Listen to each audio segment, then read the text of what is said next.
Suppose আজি মই নতুনকৈ কাম কৰা আৰম্ভ কৰিছোঁ, এতিয়া মোৰ তাতে সেই নেপনিজমৰ টেগ এটা আছে, অমুক আছে, মই কিবা এটা কথা ক'ব খোজোঁ, মই এগ্ৰেছিভলি ৰিপ্লাই দিয়া, ছাপ'জ কোনোবাই মোক ক্ৰিটিচাইজ কৰি আছে বা কোনোবাই মোক বেয়াকৈ কৈ আছে, এইটো এজত আপুনি কি ভাবে বা আপুনি কি এডভাইচ দিব যে মই সেইটোক এগ্ৰেছিভলি টেকেল কৰা ভাল নে silence should be my answer?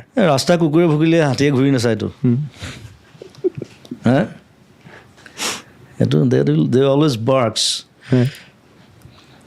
Street dogs, সেইবোৰ বাদ দে, তই নিজৰ কাম ভালকৈ কৰ। থেংক ইউ ছ' মাছ। হাতীয়ে ঘূৰি নাচায়তো কেতিয়াবা, হাতীয়েও নাচায় বাঘেও নাচায়, বুকাই ভুকি দিব, কি আছে। Thank you. আৰু আজিকালি সেইটোৱেতো বেছি কামটো বেলেগ কামতকৈ, কমেণ্টছ দিয়াত বেছি বিজি,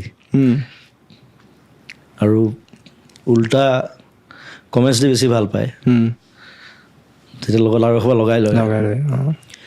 চব সেই বস্তুটো বেয়া আচলতে, যিটো ভাল সেইটো ভাল এনালাইজ কৰিব পাৰিব লাগিব, আৰু যোনে এনালাইজ কৰিব নোৱাৰে সিহঁতে উল্টা কথাই ক'ব। আপুনি ছ'চিয়েল মিডিয়া কনজিউম কৰে? একো নাচাওঁ মই।